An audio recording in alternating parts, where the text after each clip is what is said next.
สวัสดีพบกันอีกแล้วทีมงานทิกกี้ทูชาแนลมื้อนี้มาหนองคายจะพามาเลาะซื้อเครื่องอยู่ Global House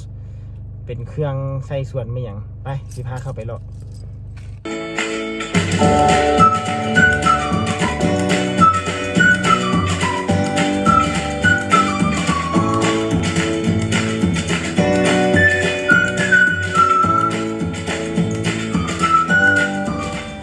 ตัวนี้จะเป็นศูนย์ทอตัวนี้ตัวนี้เขาเรียกว่าทอ PE ทอนี้จะเป็นทอสำหรับเกษตรโดยเฉพาะมันจะมีความเหนียวกว่าทอPVC ทั่วไป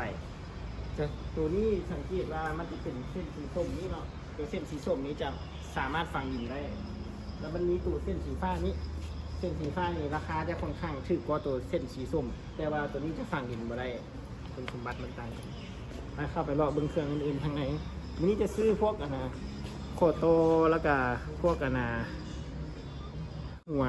อัดแล้วก็จะเอาไปแต่งเฮ็ดเป็นคล้ายๆกับสปริงเกอร์น้อยไปเข้าไปเลาะเลย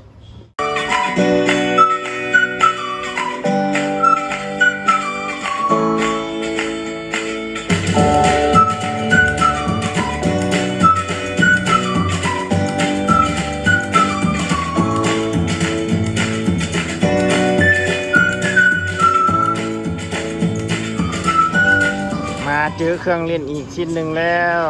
ตู้ซีวินยูโกลบอลเฮาส์เนาะสาขาหนองคายเอา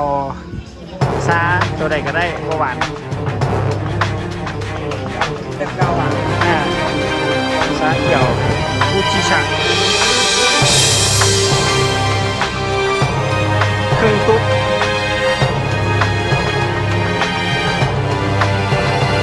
ด้านกำลังเลือกมาแล้วแถวนั่ง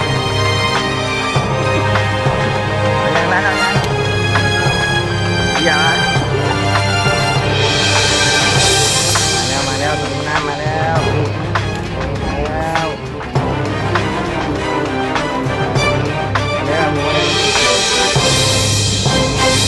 มาแล้วฟูจิชาเงินพรต้องเลือกฟูจิชาเดี๋ยวเบิ่งว่าสถานที่อันกว้างขวางนี่เฮ็ดได้เฮาสิเลาะไปถ้าหากบ่มีน้ำชาเย็นๆชื่นใจไปเข้าไปเข้าลุงตันเข้าแน่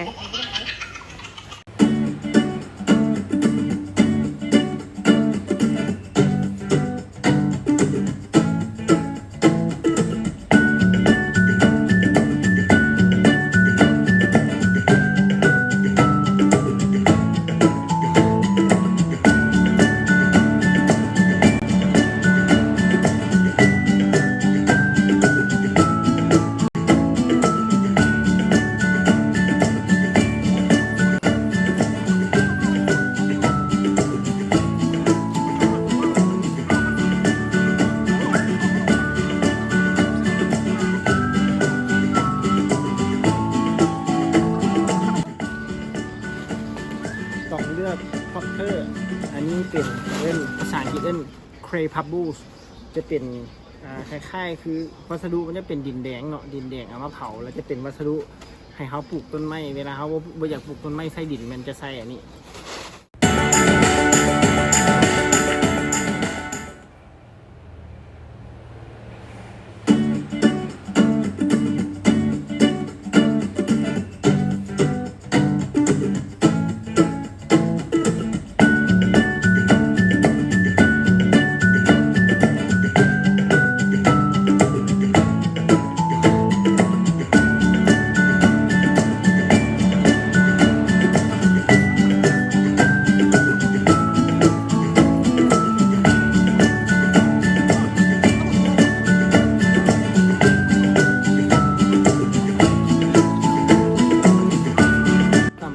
แผนกทอ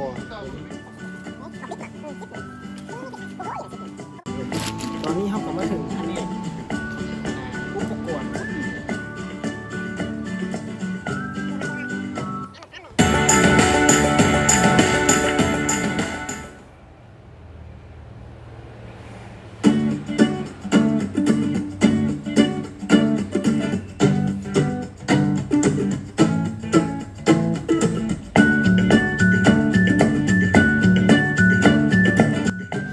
ต่อไปลูตุส ตัส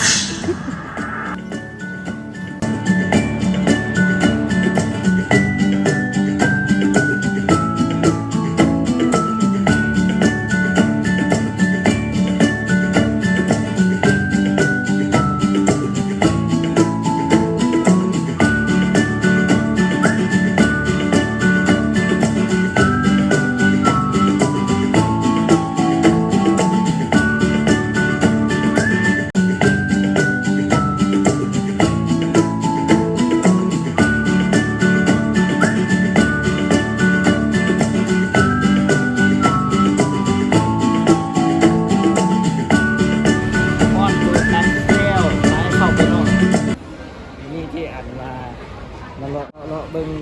Apple Watch Studio by 7มาเบิ่งอย่างหมอ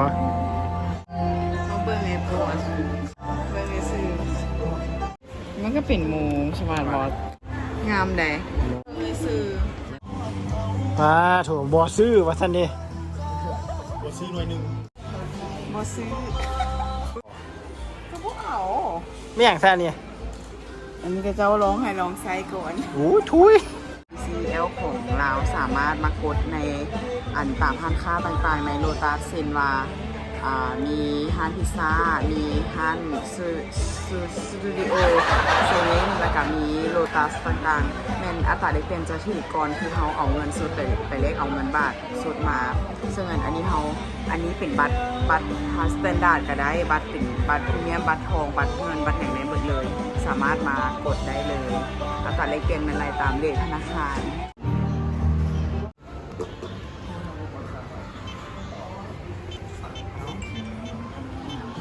กดไว้ตัดเงิน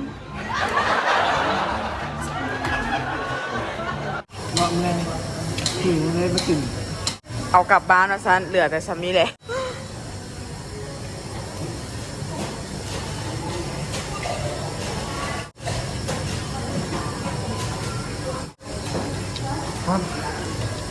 สำหรับแบบซีเมนสามารถกดเอาได้เรื่อยๆเติมแบบบ่อั้นเลย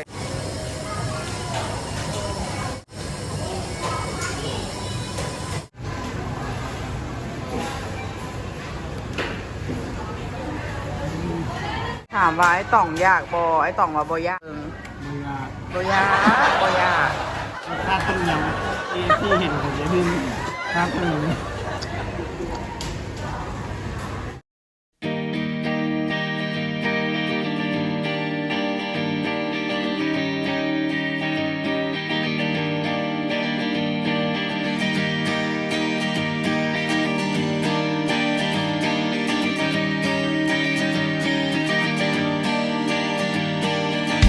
Kiss me out of the bearded barley nightly beside the green, green grass. Swing, swing, swing the spinning step. You wear those shoes and I will wear that dress. Oh, kiss me beneath the milky twilight. Lead me. ชื่อแห่อันนั้น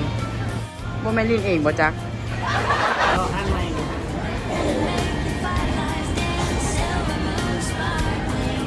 ก็เคยขี่อ่ะอันไหนเรือมันนี้ได้มันขี่ลองดูท่านเบิ่งที่ราคาประมาณ คือสิบ่เคยขี่ดิเลยปกติก็จะปีนหน้าไปเบื้องนั้น อันนี้ สิฮอดแล้วเท่า Broken tree house, swing me upon its hanging tire. Bring your flowered hat. We'll take the trail marked on your father's map. Oh, kiss me beneath the milky twilight. Lead me out on a moonlit floor. Lift your open head,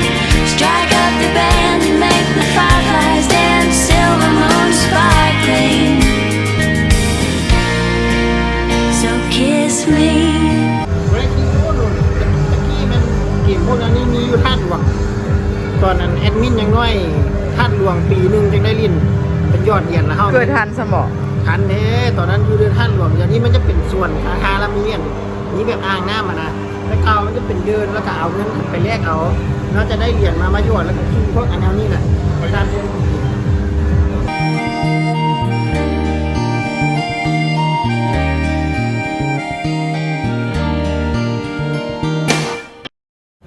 ระบบโซลาร์เซลล์เป็นระบบทางเลือกหนึ่งที่ว่าทดแทนพลังงานเช่นพลังงานไฟฟ้าเนี่ยมันกับไฟฟ้าเนาะแต่ว่ามันสังเคราะห์ไฟฟ้ามาจากอันแสงแดด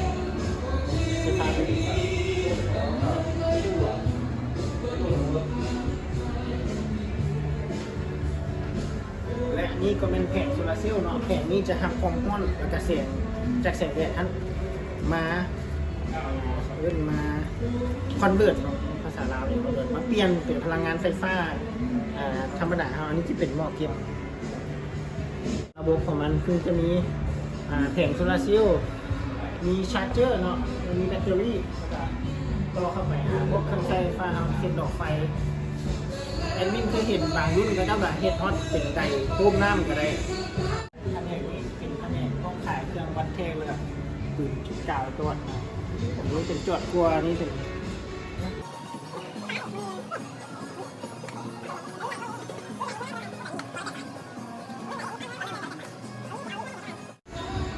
ดูอันนี้งามเลยบอสอันนี้มันมีบ้างอันนั้นมีอะไรอยู่หลายๆอ่ะ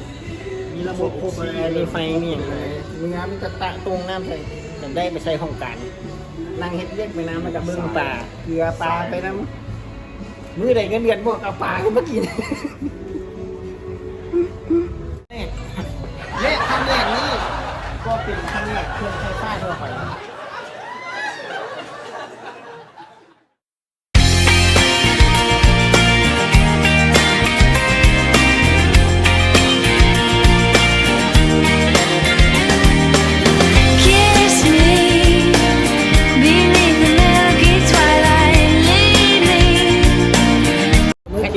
130 บาทได้เครื่องทูบเวลกลับบ้าน ยัง ก็เรื่องเสียงก็ให้ตัว จะเจ๊สว่างคันทันเราไปเบิ่งคันเครื่องสำอางแฟน ตอนนี้มาฮอดตลาดค่ายกับฟูดเบียร์กลางคืนอยู่หนองคายเนาะ ซีฟู้ดบ่ สตรีทฟู้ดมีอย่างอาหารเข้มทางแบบเปียเราเป็นแบบคล้ายๆคือเขาจะจัดเป็นโซนเดี๋ยวจะให้เบิ่งนี่เนาะมันจะมีแบบคล้ายๆกับคือบ้านเฮาหันเขาจะเฮ็ดเป็นเดินมีห้านหลายๆเป็นดูบอลใกล้กัน ซีแยกไฟแดง สี่แยกไฟแดงตัวนี้นี่เด้อตัวนี้พญานาคนี่เนาะมาแต่อันนั้นเรามาฮอดมาแต่ขวาเนาะมาฮอดขวาแล้วล่ะเลี้ยวซ้ายมาเรื่อยๆมันจะเป็นสี่แยกไฟแดงมีพญานาคแล้วกับเลี้ยวซ้ายมาจะมีสูตรแอดไวซ์แล้วตลาดตัวนี้จะอยู่ข้างหน้าแอดไวซ์เลยตอนนี้มาฮอดห้านโรตีห้านหนึ่งอยู่ข้างๆแอดไวซ์เลยเป็นห้านโรตีอยู่นี่เนาะข้างๆแอดไวซ์สองท้ายธรรมดาบ่ใส่ใคร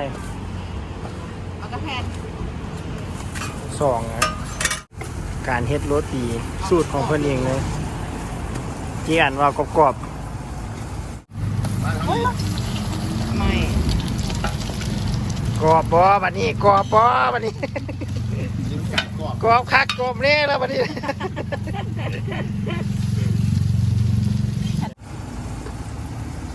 ส่วนประกอบก็จะมี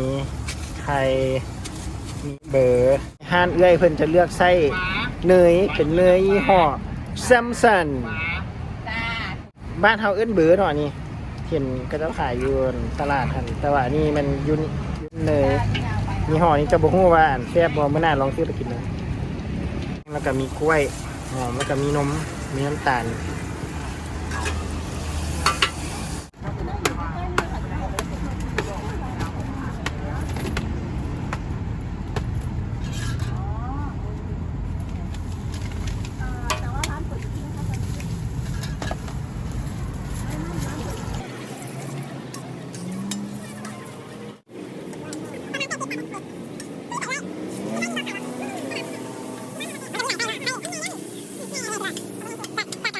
จะเป็นการซื้อไข่แล้วนะตอนนี้ กัดซื้อ ถา ค่ะ มพี่กัดชื่อใครไปเลยน้อง